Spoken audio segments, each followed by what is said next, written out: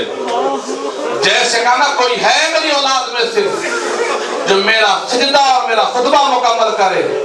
حسین آگے بڑھ کے کہتے ہیں بابا میں آپ کا سجدہ مکمل میں کروں. بابا آپ کے سجدے کو میں پورا کروں. حسین نے وعدہ کیا. پھر علی فرماتے ہیں کوئی ہے میرے خطبے کو پورا کرنے والا. ابھی علی کا کوئی بیٹا بولا نہیں تھا پردے سے ام المصائب بی زینب نے کہا بابا اگر حسین تیرا سجدہ پورا کرتا ہے میں زینب تیرا خطبہ پورا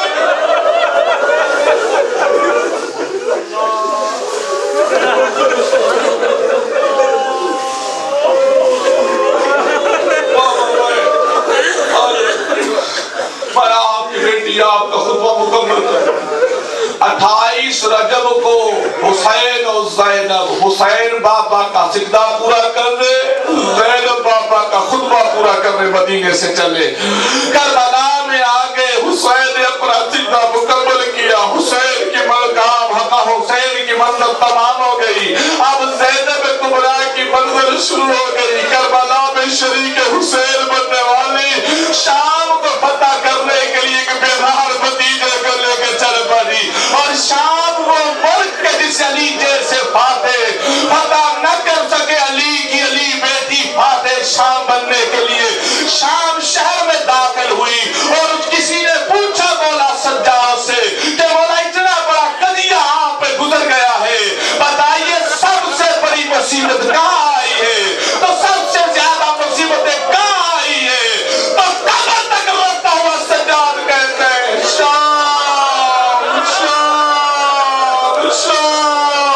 اور کتنا بڑا مشکل محال تھا کہ سجاد کہتے ہیں کاش میری ماں مجھے جنم نہ دیتی نہ میں پیدا ہوتا نہ میں شام کا شہر. مشکل منزل ہوگی. اس لمحے وہ منزل صحابی ہے جس نے مولا کو روتے دیکھا. اس نے کہا مولا آخر شام میں کون کون سی قیامت آئی ہے. تو علی کا سید ساجدین علی زین العابدین فرماتے ہیں میرے منظر سننا چاہتا ہے کہ شام پہ کون کون سی قیامت آئی. اور مولا سے کہا شام داخلے سے پہلے ان ملونوں نے اعلان کیا کہ لوگوں کسی نے علی سے بدلے لینے ہو آ جاؤ علی کی اولاد آ رہی ہے. تو مولا سجاد فرماتے ہیں میرے منظر جب ہم شام شہر میں داخل ہوئے تو لوگوں نے اپنے اپنے بدلے لیے. مولا کیسے بدلے سجاد رو کے کہتے ہیں انہوں نے اس انداز میں ہم سے بدلے لیے کہ تھوڑی دیر کے بعد نہ میں پھوپھی کو پہچان سکا نہ میری پھوپھی مجھے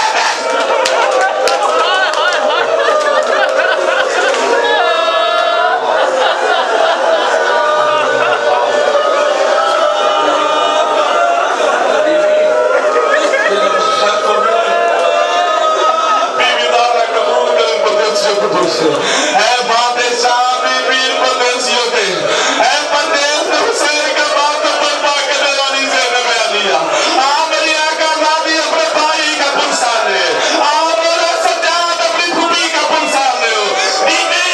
بی زہرا تیری بیٹی کی مجلس رکھی ہے مدارت نے لوگ تیری بیٹی کا خطبہ سننے جمع ہوئے. آپ سننا چاہو گے علی کی علی بیٹی فاتح شام بی بی جب اس دربار میں داخل ہوئی اللہ جانے کتنی اذانیں بی بی کو سننا پڑی کتنی اذانیں سننا پڑی. دربار میں آ گئی اور پھر اس وقت قیامت سے پہلے قیامت آ گئی جب علی کی بیٹی کو شرابی کے سامنے بھیجا. مجھے معاف کرنا صاحب مطلب نے کہا کہتے ہیں منہوری جسید ہے بی بی سے ہم کلام ہوتے ہوئے تھا. بی بی میں نے سنا ہے کربلا میں تیرے بیٹے مارے گئے کربلا میں تیرے بھتیجے مارے گئے کربلا میں تیرے بھائی مارے گئے. میں نے سنا ہے کربلا میں ہر شہید کا کسی نہ کسی طریقے سے تجھ سے رشتہ تھا. بی بی میں نے سنا ہے کہ تجھے کربلا سے لے کے میرے دربار تک بڑی مصیبتیں سہنا پڑی ہے بڑی تکلیفیں ہے. بیوی بتا سکتی ہو کہ تیرے لیے سب سے بڑی مصیبت کی جگہ کون سی آئی؟ کون سی آئی؟ اسلم علی کی بیٹی رو کے کہتی ہے یزید حسین کے قتل سے زیادہ، اکبر کی برچی سے زیادہ، عباس کے باغیوں سے زیادہ، شام کے شرابیوں کے ہجوم سے زیادہ زینب کے لیے مصیبت کا مقام یہی ہے کہ علی کی بیٹی ہو کے کتے سے شرابی سے بھاگ گئے. حوصلہ میں ہے وہ پتا کرنا شروع کیا. علی کی علی بیٹی نے خطبہ شروع کیا. یزید تو نے میرے حسین کو مارا. اور شام والوں سنو، میرا حسین نمازی تھا. بس اس انداز میں بی بی زینب عالیہ نے خطبہ دیا کہ در و دیوارے شام ہل گئے، انقلاب آ گیا، لوگ رونے لگے. تو اسلم ایک بوڑھا آنکھوں سے اندھا کہنے لگا لوگوں قیامت تو نہیں آ گئی، شرابی کا دربار گزا، علی کا خطبہ گزا. علی کا کون سا بیٹا ہے؟ تو لوگوں نے کہا اچھا ہوا تو نابینا رہا، یہ علی نہیں، علی کی بیٹی زینب دربار میں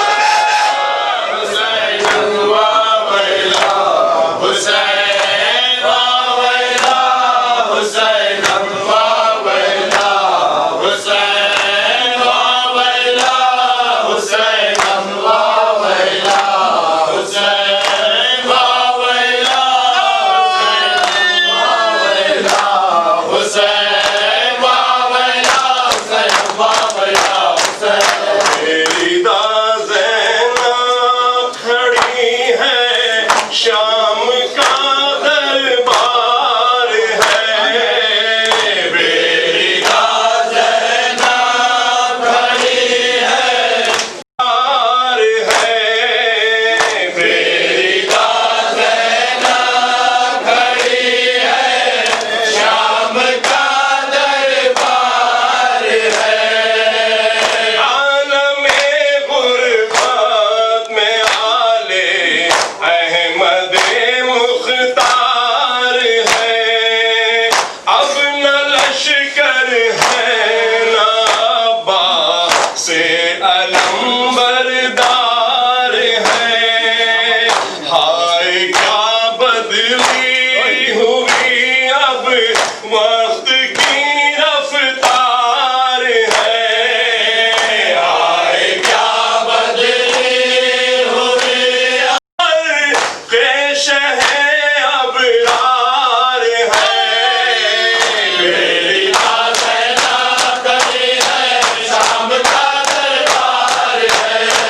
میری زینب کھڑی ہے، شام کا دربار ہے.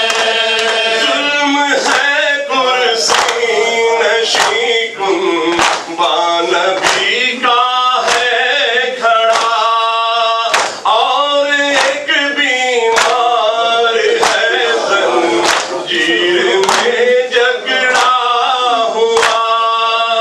ہے رسم میں سب کے شانے اور سکینہ کا گلا.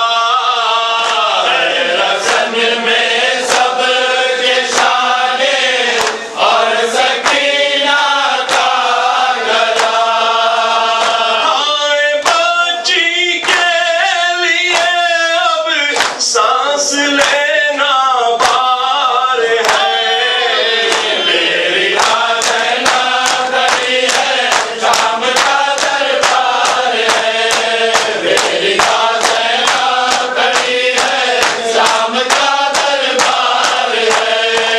وہ علی اصغر کا سر جیسے کوئی تازہ کلی، مادر بے شیر کی جس دم نظر اس پر پڑی، گود میں لے کر سلانے کی تمنا جاگ اٹھی.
زینب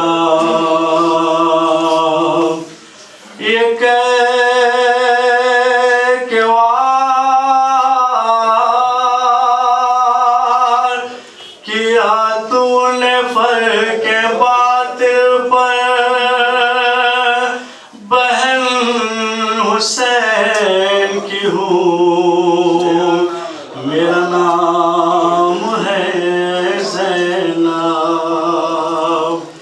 زینب کمال لسان قدرت کا نام ہے زینب کمال لسان قدرت کا نام ہے زینب جمال روح مشیت کا نام ہے زینب جمال روح مشیت کا نام ہے زینب جلال صاحب عزت کا نام ہے زینب جلال صاحب عزت کا نام ہے زینب مبارکار صداقت کا نام ہے زینب مبارکار صداقت کا نام ہے زینب ہے نام اجر رسالت معاب کا زینب ہے نام اجر رسالت معاب کا زینب نام بکرا کا زینب بکرا کا زینب نام بکرا کا زینب گلستان سیادت کی پاسبا زینب مصطفیٰ کی شرافت کی پاسبا زینب کارواں میں ہدایت کی پاسبا زینب ہر نبی کی نبوت کی پاسبا زینب کی والدہ رسالت کے ساتھ ساتھ زینب کی والدہ رسالت کے ساتھ ساتھ زینب امامت کے ساتھ ساتھ زینب رہے گی زندہ امامت کے ساتھ ساتھ زینب رہے گی زندہ امامت کے ساتھ ساتھ زینب رہے گی زندہ امامت کے ساتھ ساتھ زینب دل کی تمنا کا نام ہے زینب غضب کی پیاس کے دریا کا نام ہے زینب مصیبتوں کے سراپا کا نام ہے زینب شکستہ پہلو زہرا کا نام ہے زینب کا جائے گرد شہیدہ بنا ہے دل زینب کا جائے گرد شہیدہ بنا ہے دل زینب کے پاس آئینہ کربلا ہے دل زینب کے پاس آئینہ کربلا ہے دل زینب کے پاس آئینہ کربلا ہے دل زینب کے پاس آئینہ کربلا ہے دل زینب خطیب منبر دربار شام ہے زینب کا خطبہ ہے کہ علی کا کلام ہے زینب شریک مقصد شاہ انام ہے زینب وہ جس کے بھائی کا عباس نام ہے زینب وہ جس نے نانا محمد کو روئی ہے زینب وہ جس نے نانا محمد کو روئی ہے زینب محمد کو روئی ہے زینب وہ جس نے نانا محمد کو روئی ہے زینب وہ جس نے محمد کو روئی ہے زینب وہ جس نے نانا محمد کو روئی ہے زینب وہ جس سے منزلت ہاشمی رہی زینب وہ شمع جو ہوا میں سمی رہی زینب ستم کی جس پر نہ کوئی کمی رہی زینب جہاد رائے خدا میں جمی رہی زینب کی دردگاہ بس میں غم حسین زینب کی دردگاہ بس میں غم حسین زینب کو ہے عزیز تو بس ماتم حسین زینب کو ہے عزیز تو بس ماتم حسین دختر مشکل کشائے بے کس و لاچار دختر مشکل کشائے بے کس و لاچار چھن گئی ردا بن گئی رسن چھن گئی ردا بن گئی رسن چھن گئی ردا بن گئی رسن چھن گئی رسن چھن گئی ردا بن گئی رسن چھن گئی ردا آئے وہ شام غریبہ اور وہ زینب کا غم چل گئے ہیں سارے خیمے لٹ گئے ہیں سفرم آئے بے کس